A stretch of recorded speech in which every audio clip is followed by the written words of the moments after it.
Kemajuan teknologi membuat segalanya dapat berbasis digital, salah satunya sistem pembayaran. Tak perlu repot membawa uang tunai, bertransaksi kini bisa menggunakan ponsel pintar. Inilah kemudahan yang ditawarkan di MoPay. Pengguna bisa bertransaksi dengan memilih QR Code. Layanan ini terintegrasi dalam aplikasi pembayaran digital bank dan provider seluler. Penggunaan QR Code bukan tanpa sebab. Teknologi yang telah ada sejak lama ini dinilai lebih murah dan lebih mudah diaplikasikan. Intel dan paling efisien teknologi Mas. Teknologi-teknologi lain misalnya NFC atau ada nama Retina atau itu masih memerlukan suatu devices. Devices yang pertama devices di merchant-nya. Jadi misal di merchant-nya itu mesti pasang device yang mahal, khusus yang mahal. Device di customer-nya juga mesti pakai handphone yang spesifik. Diluncurkan awal tahun 2015, Bimo khusus membidik generasi milenial yang memiliki akses ke perbankan. Diperkirakan volume transaksi tumbuh signifikan hingga 2.500% per bulannya. Pendekatan berbeda dilakukan True Money. Perusahaan yang berbasis di Bangkok, Thailand ini menyasar masyarakat yang belum tersentuh dunia perbankan.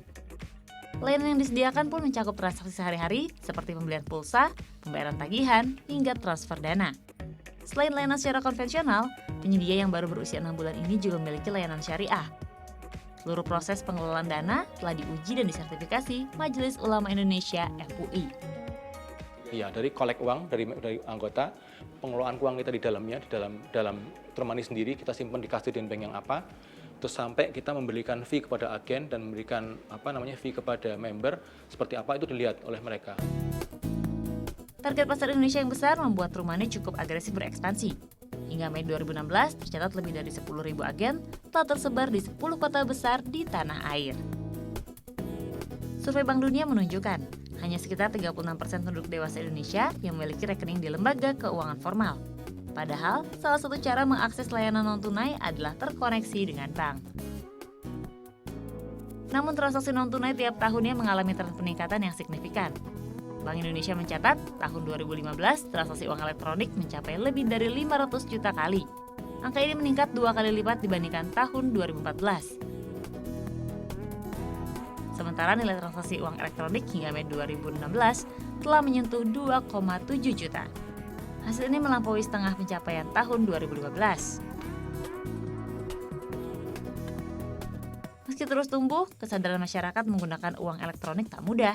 Kendala teknis hingga masalah budaya harus dihadapi untuk mewujudkan masyarakat non-tunai atau cashless society. Yang pertama adalah kesiapan dari infrastruktur. Jadi memang kalau non-tunai itu berarti di situ harus ada mesin atau pembaca readernya untuk melakukan transaksi. Misalnya kalau kita memakai uang elektronik tentu harus ada reader untuk uang elektronik. Kemudian kalau kita top up juga harus ada misalnya ATM atau ada alat top up yang khusus untuk uang elektronik. Yang kedua adalah masih adanya culture. Jadi kebiasaan untuk kalau megang uang itu rasanya lebih mantap gitu ya. Padahal Indonesia merupakan salah satu negara yang berpotensi mengembangkan transaksi digital.